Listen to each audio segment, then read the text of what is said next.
Everyone. My name is Carolyn Ray, and I'm the CEO of JourneyWoman. And I'm so thrilled that you're all here tonight to celebrate our 30th anniversary in a virtual way.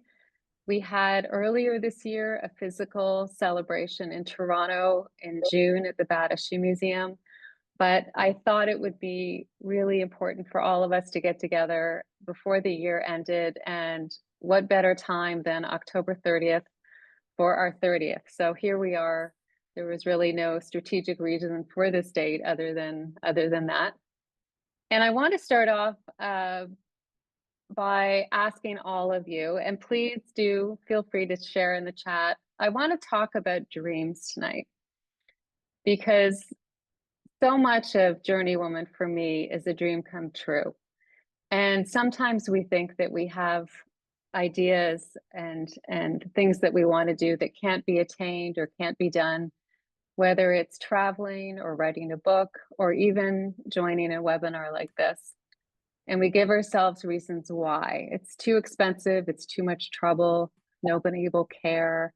I hope that tonight's celebration shows you that anything is possible when women come together.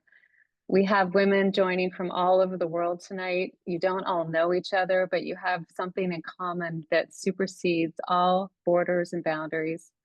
The simple fact that you are a woman who loves travel. Since Evelyn Hannon founded JourneyWoman in 1994, JourneyWoman has always been a community based on values, starting with the simple sharing of solo travel and safety tips, not to mention generosity, kindness, empathy, courage, and a whole lot of kick-assedness, if that's even a word. Let's just say that it is. I want to thank you all for being here, for being who you are, for helping me carry on Evelyn's incredible legacy, and for showing up for yourself. I believe we are all in charge of our own dreams, but I would like to think that JourneyWoman is a part of helping make your dreams happen. And in the next 60 minutes, I hope that we can inspire you to follow your dreams and make them happen. And I'd like to start with a land acknowledgement, which is something that that we do at every event, because I think it's so important for us to honor the land that we are standing on. And of course, we want to be a place that welcomes all women around the world. But I also think it's important to recognize that the land that we are all on today is the traditional territory of many nations, and to acknowledge and thank the first peoples of this territory and other Indigenous peoples for sharing this land with us today so that we can continue our work. Our agenda is, as I said, quite full. We have a lot of exciting things to talk about today, and we're going to start with two amazing women, and I wanted to invite them both because I felt that this was an opportunity for us to talk about the future. And who better than these two incredible women, Dr. Vinci Ho and Paige McClanahan. And Paige has just published an amazing book called The New Tourist. And I thought it would be wonderful if she and Vinci took a few minutes and told us, had a little Q&A and told us a little bit about the book and a little bit about their view on the future of travel. And if you just Sure. Thank you so much, Carolyn. Well, first of all, thank you so much for having us. It's a tremendous honor to be here to celebrate JourneyWoman's 30th anniversary. So before I introduced what I do and introduce Paige, I just really wanted to thank you, JourneyWoman, for 3 decades of incredible work dedicated to providing resources for women travelers over 50, supporting women tourism business owners, and empowering women at the places we visit. So the Rice Travel Institute is immensely grateful to have JourneyWoman as a partner, and I hope that we'll continue to work together to foster a safer and more inclusive world for women. And a little bit about Rice Travel Institute. I founded Rice Travel Institute in June 2020 as a 501c3 nonprofit, and our mission is to create a more equitable and just world through travel education. So our main programming is to provide resources to help travelers think more deeply and critically about their impact, on the world as they navigate through this planet. And so today I couldn't be more delighted to be interviewing Paige McManahan again. Rise Travel Institute actually supported Paige's book launch in New York City in June. And so a little bit about Paige. She's an American journalist based in Paris and a regular contributor to New York Times and author of The New Tourist, Waking Up to the Power and Perils of Travel. And so I know that we only have like about 10 to 15 minutes today because we have a very packed agenda. So let's jump into the interview. Paige, would you like to introduce yourself a little more if there's anything to add? And I would like to also ask you the first question. What motivated you to write this book? Thank you so much, Vinci, and thank you so much, Carolyn, and thank you so much, everyone who's joining us today. It's an honor to be here. And Carolyn, I loved your opening remarks about dreams and women supporting dreams. I just want to respond to that quickly and this sort of links into my biography as well, because as a young woman, I had two huge dreams. One was to write for the New York Times, and the other was to write a book. And it was really, there was one critical woman who helped me in each of those endeavors, my literary agent, Veronica Goldstein, who helped me write a book, and my main editor at the New York Times, Suzanne McNeil, who's just been a guiding light in my career for several years now. So really, women supporting women to help make dreams happen has been a big part of my professional biography as well. So yes, I'm an American journalist. I live in France. I have lived outside my home country since 2008, and I've moved around quite a bit between Switzerland, West Africa, Sierra Leone, the United Kingdom, East Africa, and now France. And I've written about economic topics. I've written about political topics, social topics, a lot about environmental topics as a journalist. But I really started to focus on tourism about 5 or 6 years ago in my journalism. And it was kind of in the run-up to the pandemic. And then, of course, we had the pandemic sort of lockdowns. And it was during this sort of like during this sort of lockdown period where the idea for the book really started to gestate. And I knew that travel was going to be coming back. It was going to be bigger and more important than ever. And I was living in a little village in the French Alps at the time. So I was a resident of a tourist destination. And I saw in my own personal life the impacts of tourism and how it could be such a powerful constructive force, as well as a force that can have a lot of damage in the world as well. And so I really wanted to explore this topic in a way that would really be an invitation to my readers to join me in learning about tourism, its impacts, with the goal of, helping us all wake up to the stakes so that we can make the best informed decisions. Excuse my cat. When we travel. She's a little attention hungry today. Amazing. Thank you so much. Paige, I have read your book a couple of times already, and I just really love your approach. As you mentioned, like the dual nature of travel, right? Like travel can be a force for good, but it also can be a destructive force at many levels if it's not done right. So I just really appreciate how you delve into the complexities of modern travel and the nuanced perspective that you offer so that we can all think more deeply about our journeys. So I wonder what is the main goal that you would like to achieve with this book? You just talked a little bit about that, but is there what is your vision with this book?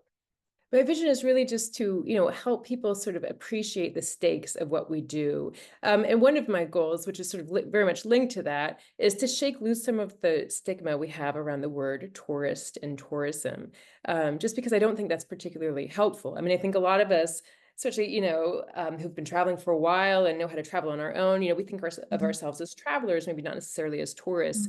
But I don't think that's necessarily like a helpful thing. I think I really want to inspire people, or I hope to inspire people in my book to understand that tourism is a really vast and potent social force. This is not something that we should look down on. And even as we, see the negative headlines about tourism, we should also remember that tourism has enormous constructive potential. I mean, we're going to have 1.5 billion international tourist arrivals in 2024. If we can harness that power as a force for good, as a force for really building meaningful connections across political borders, across cultural and language barriers, then like, what can that do in the world? That can be an incredibly powerful force in the world. So, I want to help people sort of understand, deepen their understanding of what tourism is, and then really apply that into their own lives and think about, how we can all sort of shift our own mindset. And I think, the members of this community are already very well advanced on this front, but really, I mean, two things. I think, pushing yourself to get out of your comfort zone when you travel is a huge part of leaning into the positive, constructive aspects of tourism. And also really taking the time, and this links back to what you do, Vinci, really taking the time to educate yourself about the impacts of travel in general and your impact on the particular place that you're visiting, which is why, it's so wonderful to have connected with you, Vinci, and all the work that you're doing, because you're right. I feel like you're right at the front lines of that the education we all need to have. Thank you so much, Paige. I appreciate that. When you talked about starting to conceptualize this book during COVID, actually Rise was also founded during COVID. It was an idea that I had when everyone was grounded, like there was no traveling, like all the international borders were closed. And for once, like I just thought that it was the best moment to like just come up with a curriculum so that we can inspire people to think more deeply, and also like we ourselves continue to also educate ourselves in terms of the impact and how we can minimize our negative impact and also maximize our benefits on the places we visit and the communities and also the ecosystems. And so you definitely, to me, is a role model for women. And I wonder, how can we as women, do what can we do as role models when it comes to travel for tourism professionals and also travelers? Like, what would be your advice, for them? Yeah, I mean, I think, be that role model of, a traveler who is deeply empathetic, deeply curious, and who travels with a huge amount of humility, and who has the courage to, put herself out of her comfort zone, even, while maintaining that sort of mindset. And I just, if I can just tell one quick story. I mean, one of the moments that I did in the research for the book that marked me most personally, and I recount this toward the end of this sort of, story toward the end of the book, is I traveled to Saudi Arabia for the book, which was way outside my comfort zone. I traveled by myself as a, solo women American journalist traveling to Saudi Arabia. I didn't know anything about the country before I started doing my research for the trip. And I ordered a burqa on Amazon. I started learning some Arabic, and I traveled there, and I was so scared to go, but I really, really was going for professional reasons. I was really professionally interested in understanding what was happening there. And I ended up having like many encounters that really marked me, but one in particular was I hired a tour guide for the day in Riyadh, Fatima, who I later wrote about for the New York Times, who's fascinating. She was going to give me a ride to the airport. We'd had this like fun, intense day together. She was going to give me a ride to the airport in her Toyota pickup truck. It was kind of 8 o'clock in the evening. We're in the busy parking lot in the middle of Riyadh, and the battery on her truck dies, and we're sitting there, and it's like, oh gosh, we got to get to the airport. So we're there, she opens the hood, and sure enough, right then along comes a young Saudi guy. He jogs over, wearing like a Saudi thobe, the kind of white tunic thing, and he offers to give us a jump. And he spoke, as soon as he realized I was American, he started speaking English to me. He gave us a jump, and we're like, okay, thank you so much. Off we go to the airport. And he was like, wait. He wanted to tell me about his trip to the United States that he had taken the year before with a friend after they had finished their architecture exams. And he told me, he was scared to go to the United States. He was scared because of everything he'd heard about gun violence and crime. They went to New York and they went to Orlando. And he told me, do you know what? I was so amazed. I felt so safe the entire time. And then he looked at me, and no joke, he said, the United States is nothing like what you see in the news or on social media. And I was just like, wow, Abdullah, thank you. And that was my experience as well. Like in traveling to Saudi Arabia, it was not what I had seen in the news. I mean, do I agree with the politics of that country? Absolutely not. Do I agree with the politics of my own country? Most of the time, I absolutely do not. But was Abdullah a human being looking to make a connection with me, a human being? Yeah. Could we do that in the context of tourism? Absolutely. That's the power of tourism. So leaning into that, we lean into that by traveling with humility, traveling with curiosity, traveling with a drive to meet and connect with other people, and by getting outside our comfort zones. That's where the biggest rewards lie.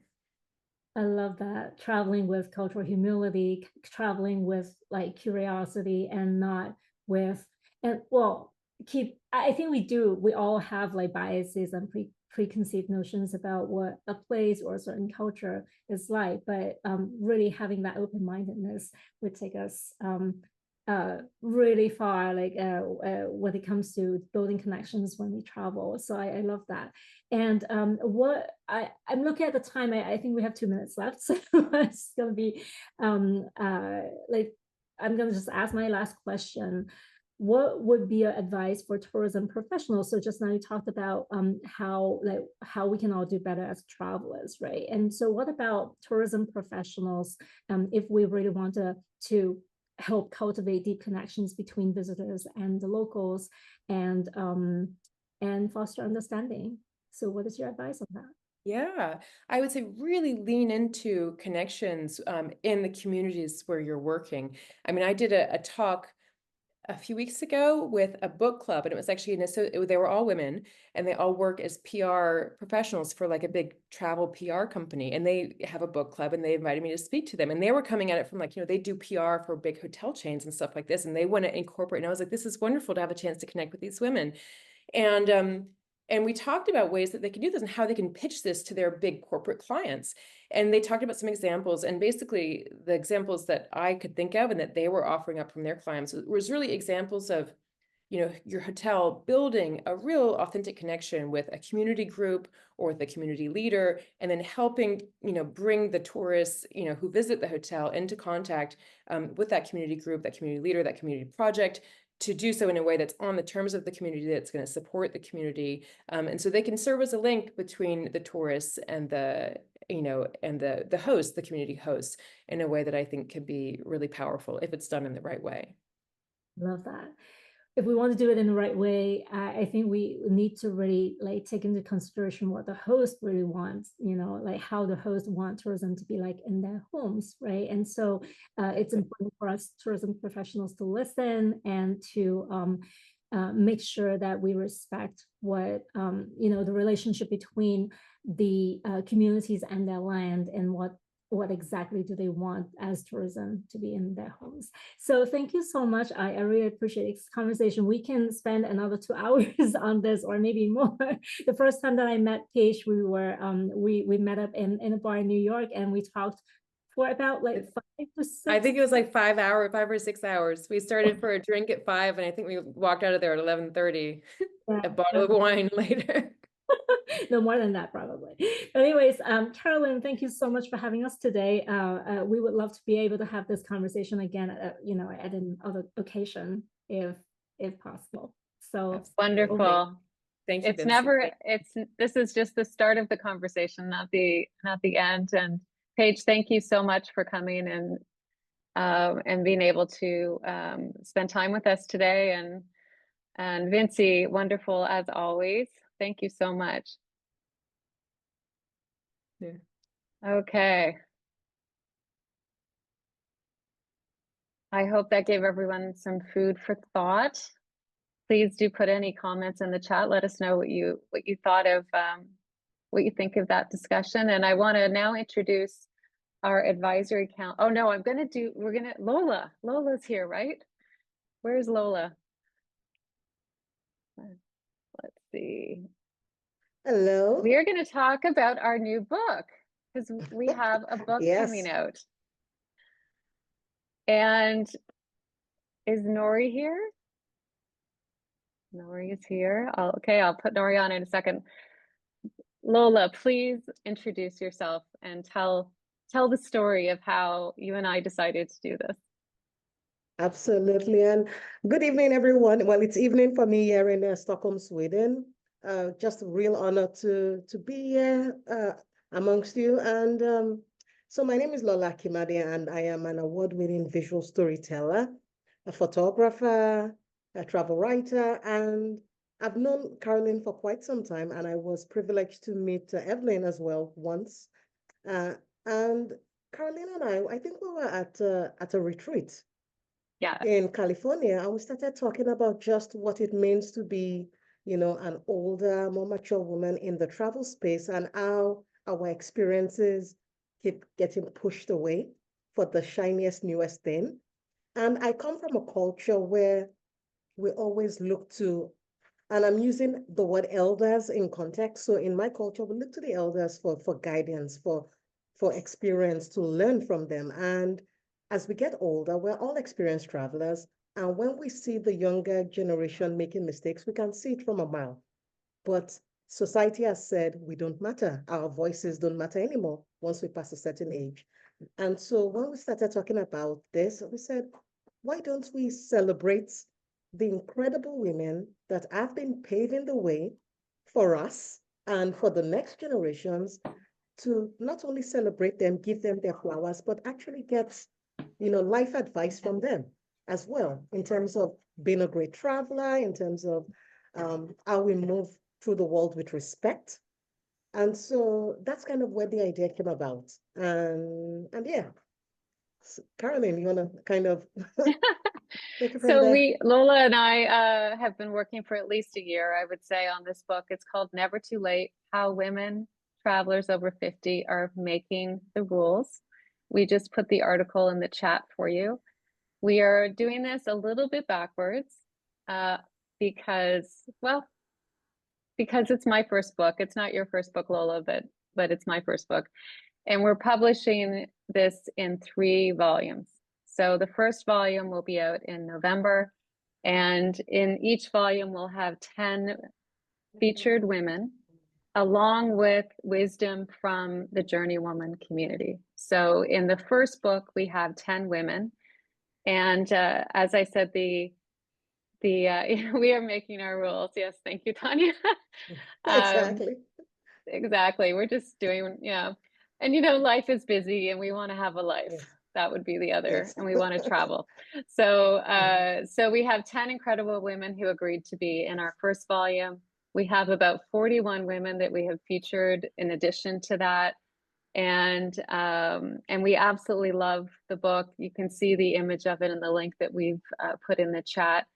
There's an opportunity, if you are interested, to pre-order the first volume and get that looked after. But you'll hear more about this in the weeks to come. We're just putting the finishing touches on it, and then next year we'll have 2 more volumes, and then the plan is to have a printed book. So so we are kind of doing it backwards, but I guess we're just following the title of the book in our own way, aren't we? Exactly. We're just doing what we want. Absolutely. So Absolutely. anyways, I'm very proud of it. You can see the list of women in the chat, but we have Samantha Brown is in it. I don't have all the names in front of me, but Alice Morrison, Yes. really a range of people from around the world, different cultures, different activities.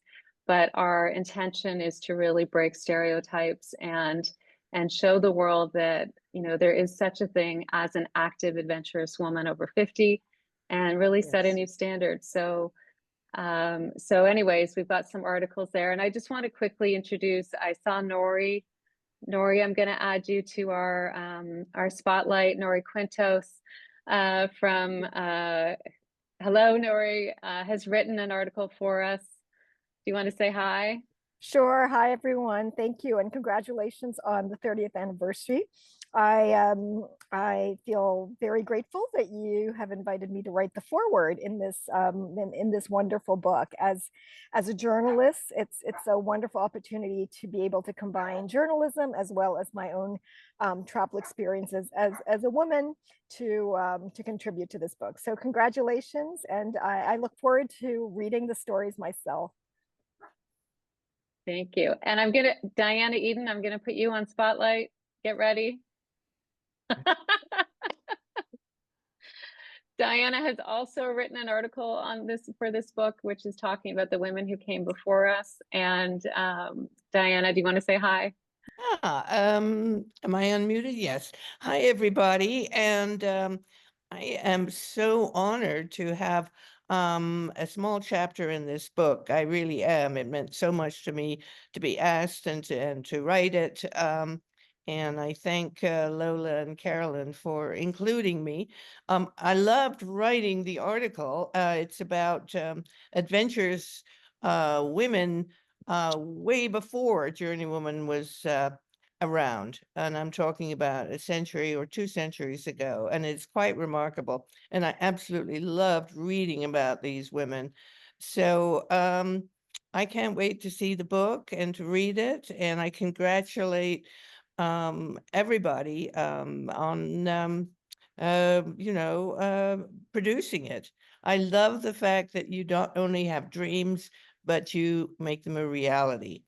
So it's one thing to think about a book, and it's another one to actually make it happen. Yeah, it's so funny. I just happened to mention this to my daughter today, and she said, "Mom, I had no idea you were doing a book." I said, "Where have you been?" Anyways, so now she's impressed, right? Anyways, yeah. Well, thank you Finally. all for this, and you'll hear more about the book, but we just wanted to give you a little preview of it and let you know it's coming. So thank you all. Okay. Next on our agenda, we have our advisory council and who is going to present the 2024 JourneyWoman Awards. And we're going to start with Joy Fox. Hopefully I have it right, Joy. Yeah. And Mary Clark. All right. And so this year, our advisory council, which is a group of about 12 women who advise me every month on things to do for JourneyWoman, we decided to launch our own awards program to honor women over 50 in the travel sector, both travelers and also small businesses in the travel industry, women-owned businesses. And so Joy actually was the recipient of our first award, which was the Evelyn Hannon Solo Travel Award, which we gave out on International Women's Day in March. And then I gave it out to her in person in June at the Battersea Museum in Toronto. So Joy was our very first award winner. And Joy, do you want to say a few words about that? I know it's been a whirlwind. You've been interviewed by BBC Travel and there's been all kinds of activity. It's been great.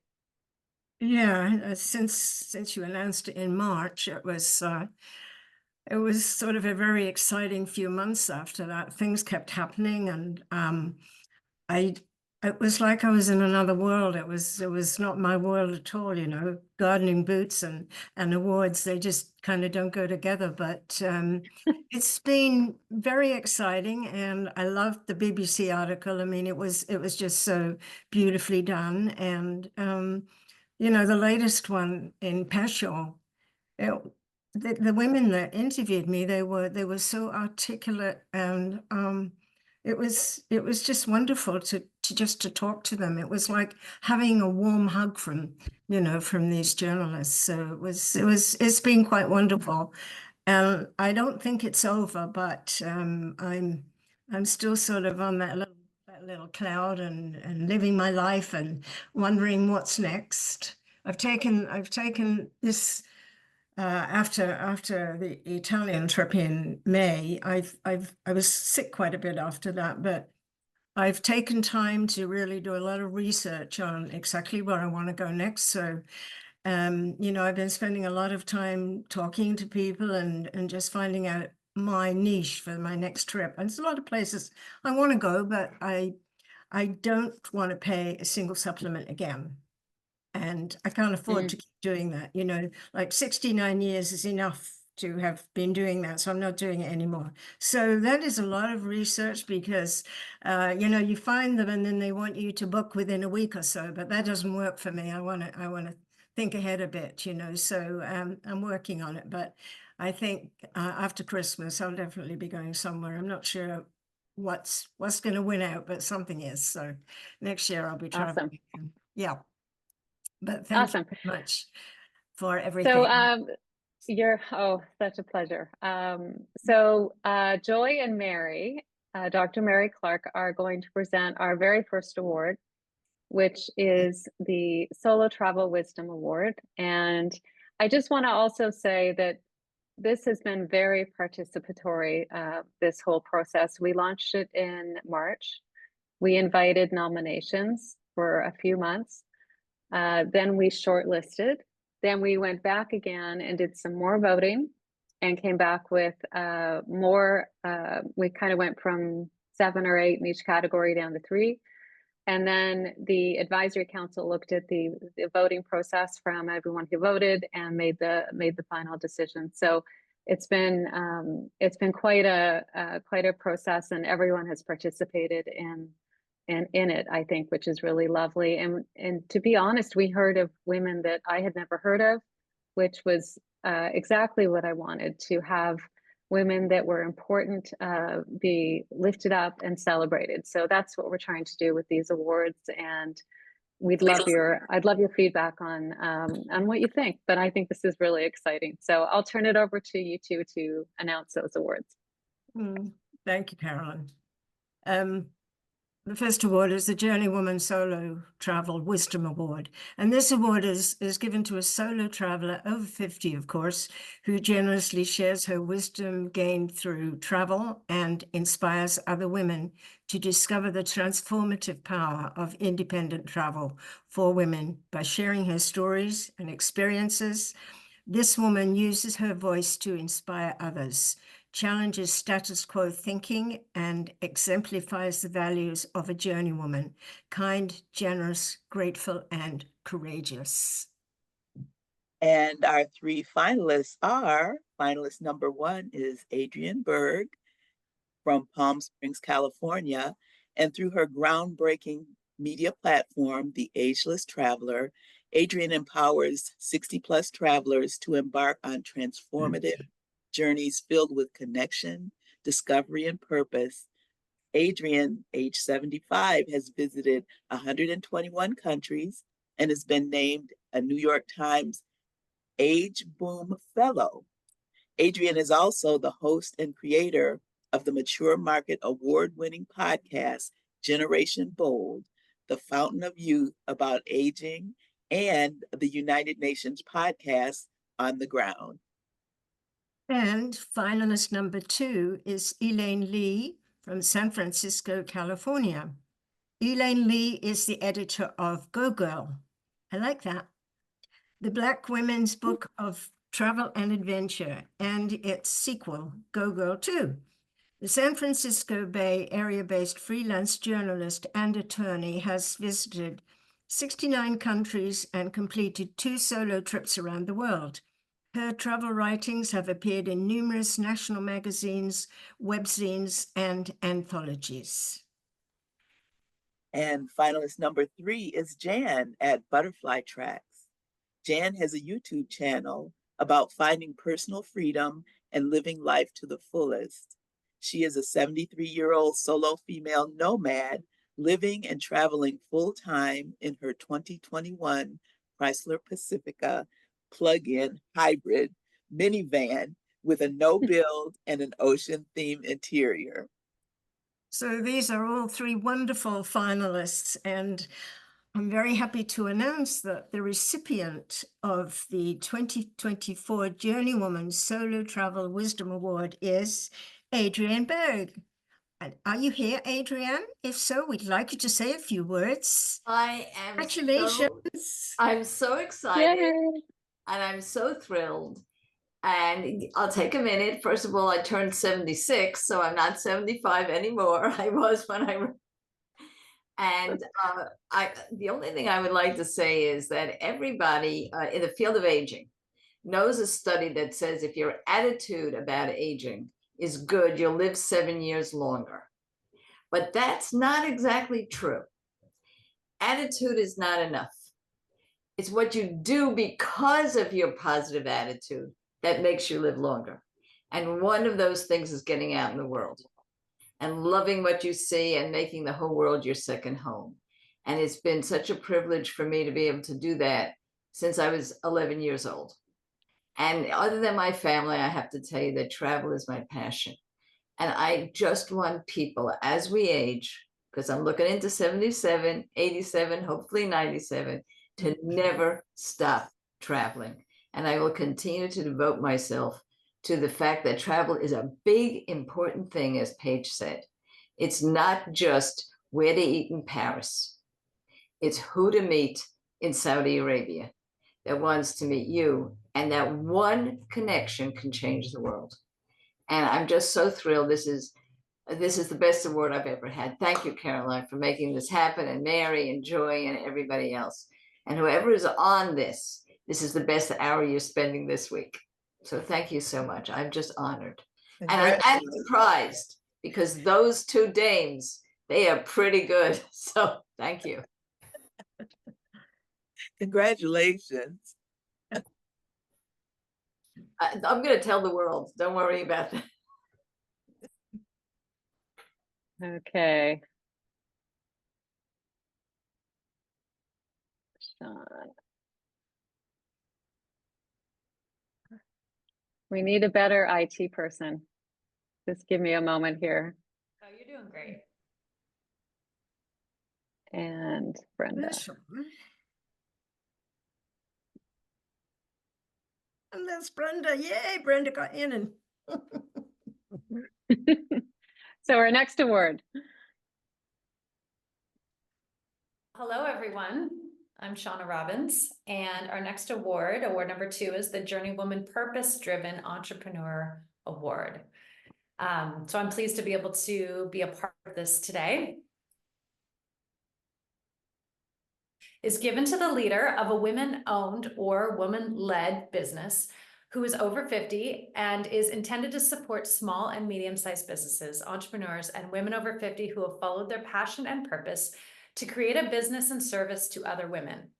This audacious entrepreneur works to build a more equitable, sustainable, and prosperous world through travel. She hires women in her business. She collaborates with women on the ground in local communities and supports causes that she is passionate about. And there are, again, 3 finalists. Finalist number 1, Tanya Kariat, CEO at Vivium Journeys Canada. Tanya is an ICF professional certified coach, holds an MPA from Western University, and is an adjunct faculty at the Modern Elder Academy, and a regular contributor to several international blogs on personal leadership, midlife, and travel. As an epiphany designer and transformational travel retreat leader, she creates deeply engaging learning journeys which focus on personal vision, fulfillment, and life design, giving her participants a renewed sense of inspiration, balance, and direction. All right, finalist number 2 is Travels with Talik, CEO Talik Nance from the United States. Talik Nance created her travel blog, travelwithtalik.com, because she loves to travel and to share actionable travel tips and advice after a 40-year career in international business. She's written 3 travel books and leads small group tours in unique destinations like Cuba and China. She has an MBA in international business, speaks several languages, and has visited 110 countries. She hires female tour guides and support staff.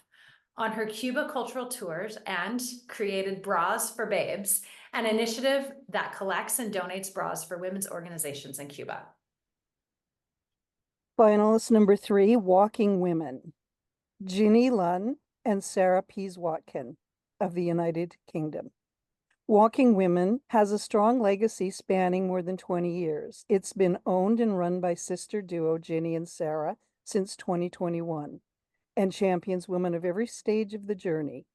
Lesbian holidays are part of what Walking Women offers and has always offered since the company began 24 years ago.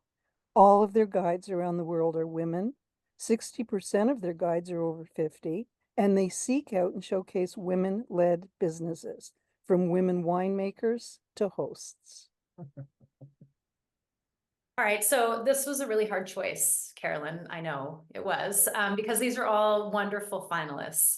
The recipient of the 2024 JourneyWoman Purpose-Driven Entrepreneur Award is Walking Women, Ginny Lund and Sarah Pease-Watkin. Ginny, are you here? Can you share with us? I can. I'm sitting here with I've got a group in the Alpujarras, so I'm supposed to be having dinner with them, but I thought I'd join you. I can't believe we've won, but I wanted to be part of this wonderful event because it's so incredible for us. My sister and I, sadly, my sister can't be here because she's ill. She picked up something while she was traveling, visiting one of our trips. So yeah, she'll be delighted when I tell her. So that's great news. So I think Carolyn knows how amazing it is to be part of this network. And I know a lot of Journey women have started to come on our trips. We're also, as said, very collaborative. And we look forward to working with more people in the network because they're such amazing people and it's great to be part of this. So, just 3 years in for us, this is incredible. It really is. I'm a bit speechless, in fact, because I didn't, we're up against lots of two other great companies. So, yeah, I hope we can collaborate with them someday. Amazing. Congratulations. Thank you. Thank you so much. Well, I'm about to give another award to there are three companies that are involved, and I'm excited about all of them. The first one is, and this is for the JourneyWoman Innovation in Women's Hospitality Award. The first one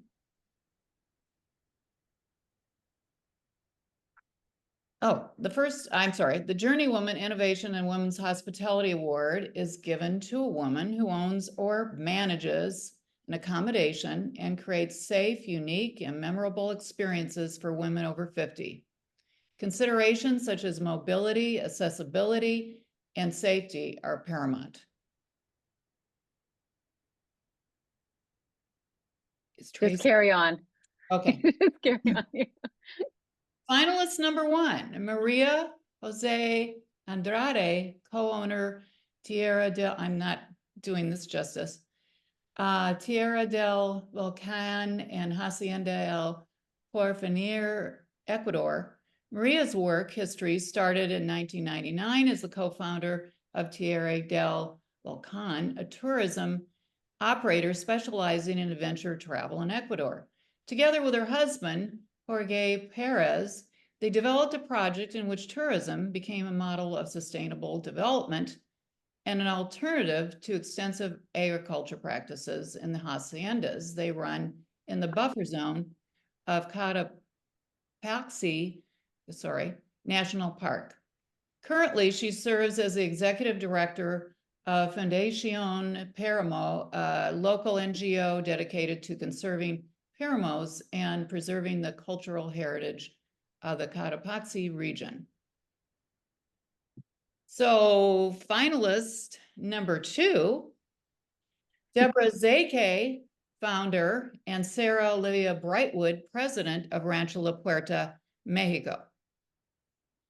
San Diego's own version of a Blue Zone centenarian, Deborah Zeke, who celebrated her 102nd birthday this spring, is often referred to as the spokesperson of the modern fitness movement. The Brooklyn-born daughter of immigrant parents, Deborah lived in a palm frond cottage without running water, electricity, on a beach in Tahiti from ages 8 to 13. In 1940, she co-founded an initially private fitness camp in Baja California, Mexico. At 18, with her husband, Edmund Zeke, she welcomed the first guests and ran the show from day one. Her daughter, Sarah Olivia Brightwood, presides over the family business as president. And finally, finalist number 3, Diana Stobo, founder of the Retreat, Costa Rica. As the founder of the Retreat, Diana Stobo is an innovator and a leader in the global wellness industry. She's an expert and a trusted voice on subjects of digestive health, food as a modality for change, hormone balance, sex, aging well, weight measurement, wellness travel, and optimal health through helping the body heal itself. Diana was an early pioneer in the raw food movement and an award-winning author of 15 books. The retreat, Costa Rica, has won numerous awards as the best wellness spa of the Americas by World Boutique Awards and #1 detox spa worldwide by W Magazine. These are all the places I certainly would love to go, but the recipient of the 2024 JourneyWoman Innovation in Women's Hospitality Award is given to Deborah Zeke, founder, and Sarah Livia Brightwood, president of Rancho La Puerta, Mexico. I'm excited because I've been there 6 times and I know it's magical. Sarah or Deborah, are you on? Are you there? Could you say a word? I don't think they're here, Marilee. No, that's too bad. Yeah, but we will let them know for sure. And thank you for presenting that award. Okay.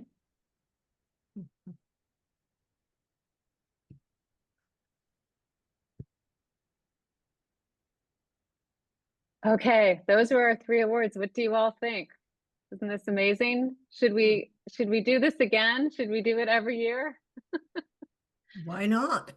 It was a lot of fun to go through these, to go through all of these nominations, and I want to thank everyone who participated in this process, and also congratulate all the finalists. You know, if I could, it would be everybody. I just think you're all amazing women, and I want to thank you all for being a part of this and being a part of JourneyWoman, and all your support and all your wise words, both Ginny and Adrian, that you shared today. So we have just a little bit of time left, and I wanted, we're going to end in just a minute, but I want to just let you know about some of the things that are coming up in the next little while, because so tonight we've told you a bit about our book.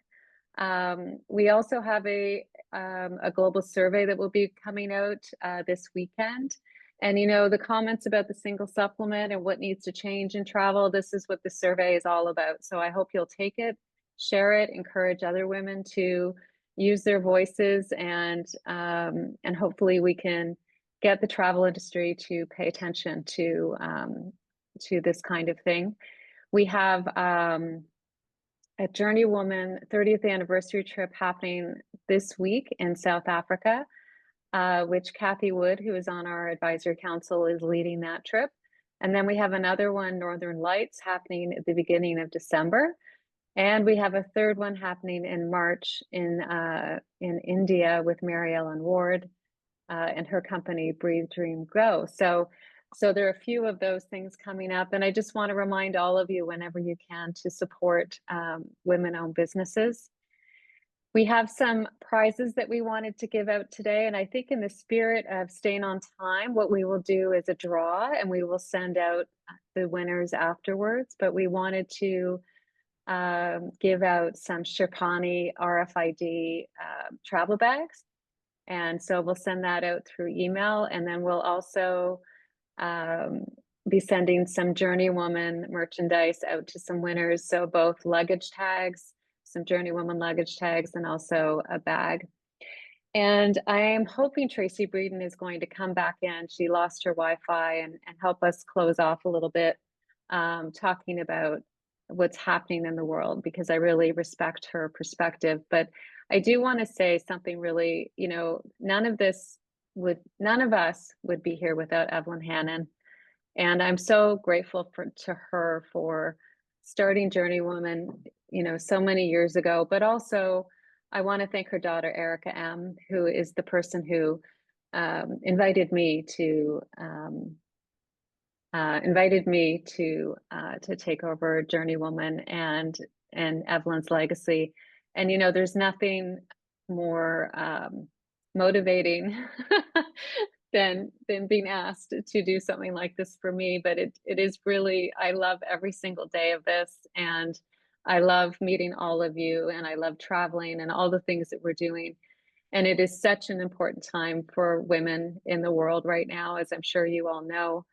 And oh, and here's Tracy, and which is the perfect segue to what I wanted to talk about next, because I did send out an email last week about women on the sidelines. And is Tracy here? Did she get in? Yes. Oh, good. Just perfect timing, Tracy. I don't know how to explain it. Wi-Fi crashing, phone crashing, everything at once. Here we are. Yeah. That's great. Well, I was just mentioning the article that I sent last week, which about don't stand on the sidelines, and which is the perfect segue to you, because I wanted to end just talking a little bit about the weeks and days and years ahead of us, and the importance of our role as women. And I will just stop there and let you say something much more inspirational than I would. But if you could just close us off, and let's, yeah, I'm gonna stop talking.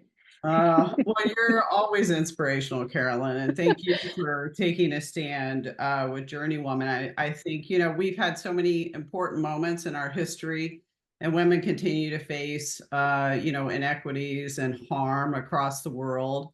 And we've seen our fundamental rights stripped away. And I'm here, of course, in the United States, and next week is a huge week. And I tell people it's not about politics, it's about people. This is about women, and this is about taking a stand for women. And we are seeing increased violence against women online and in person, in particularly against also women of color, because we have a woman of color running for president here. And it impacts all countries, no matter what's happening to women, and from one country to the next, it influences other governments, it influences other opinions, and it influences actions. And so this is such a crucial moment. It's a window of opportunity, an opportunity to change the narrative, to have conversations, and to take action. And, you know, I said this the other day on the call with Carolyn, is that we have to do something. We have to do something where we're at, with the people that surround us, utilizing our platforms, utilizing the power of our voices to really make a difference, and using that courage that we have as solo women travelers, and leveraging that to really be a voice and to take action. Because in, you know, homophobia, racism, and misogyny, it grows and it thrives in silence and inaction. So it's crucial, and it's a crucial moment for us to really take a stand and to take action with the opportunity that we have in these moments when things are happening across the world, when they're happening in countries like the US. And we have to lead the change, and we're in this together, and we have to rise up together. So important. And I'm so proud and honored to be connected to these women. We are connected across the world, and this is our opportunity to be a voice and to take action in such crucial times that are impacting our entire world.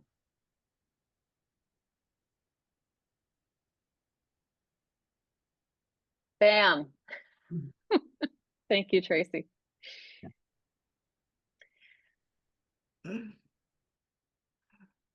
I hope that this hour has been inspirational for all of you. I hope it has given you lots to think about, both about how we can travel well, but also about how our role as women and how important it is. And I think as travelers, you know, we have something special to offer. We have a perspective that is shaped by our experiences through travel, the people that we meet.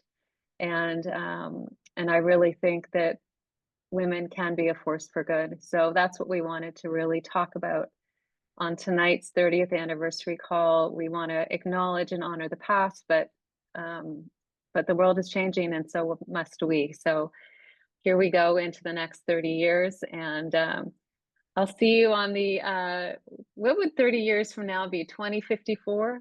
Have I got that right? The 2054 60th anniversary of JourneyWoman.